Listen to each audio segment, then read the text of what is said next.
গ্রাম বাংলার প্রাণের খেলা ফুটবলের জয়গান নিয়ে অনুষ্ঠিত হল বহুল প্রতীক্ষিত জোরুন্ডা মিনিবার নাইট ফুটবল টুর্নামেন্ট 2025। জমকালো আয়োজনে অনুষ্ঠানের শুভ উদ্বোধন করেন বিশিষ্ট আইনজীবী ও সমাজসেবক ASM অ্যাডভোকেট সাইফুল ইসলাম সরকার।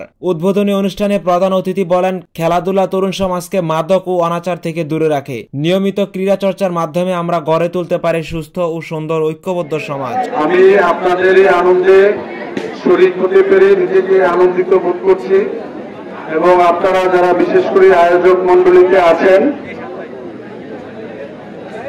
বিশেষ করে যারা কমিটিতে আছেন, তাদেরকে আমি ধন্যবাদ এবং অভিনন্দন জানাই যে আপনারা তরুণদেরকে খেলাধুলার প্রতি আগ্রহ সৃষ্টি করার জন্য আপনারা এই একটা খেলার আয়োজন করেছেন, যার মাধ্যমে তরুণ প্রজন্মরা শারীরিক গঠন প্রক্রিয়ায় শরীর চর্চার মাধ্যমে তাদের যেমনি মনন এবং শারীরিক গঠনে সহায়তা রাখবেন।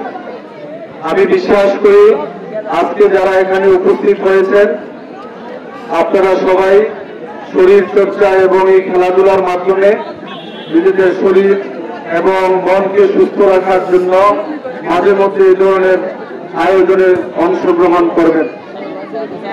যারা আয়োজক কমিটিতে আছেন তাদেরকে আমি বিনীতভাবে অনুরোধ করব এই ধরনের খেলাধুলার যাতে বিশৃঙ্খলা না হয় এবং যারা খেলোয়াড় ও দর্শক আছেন আপনারা সবাই শান্তি বজায় রেখে শৃঙ্খলা বজায় রেখে গুরুত্বপূর্ণভাবে এই খেলা উপভোগ করবেন এবং যারা খেলা অংশগ্রহণ করছে তাদেরকে উৎসাহ প্রদান করবে। উদ্বোধনের পর থেকেই মাঠ জুড়ে শুরু হয় টানটান উত্তেজনা। সারা রাত্র ব্যাপী একের পর এক ম্যাচে খেলোয়াড়দের অসাধারণ স্কিল ও কৌশলে দর্শকরা মুগ্ধ হয়ে ওঠে।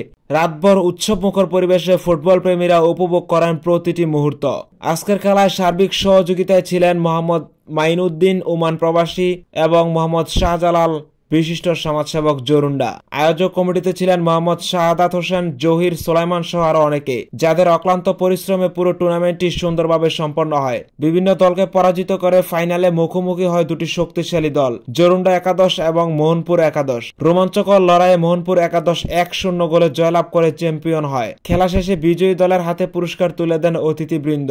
দর্শকদের প্রাণবন্ত উপস্থিতি, খেলোয়াড়দের পারফরমেন্স ও আয়োজকদের আন্তরিকতায় এক অনন্য ক্রীড়া উৎসবে পরিণত হয় পুরো মাঠ। খেলাধুলার মাধ্যমে বন্ধুত্ব, ঐক্য ও মানবিকতার যে বার্তা ছড়িয়ে পড়েছে তা সত্যিই অনুপ্রেরণামূলক।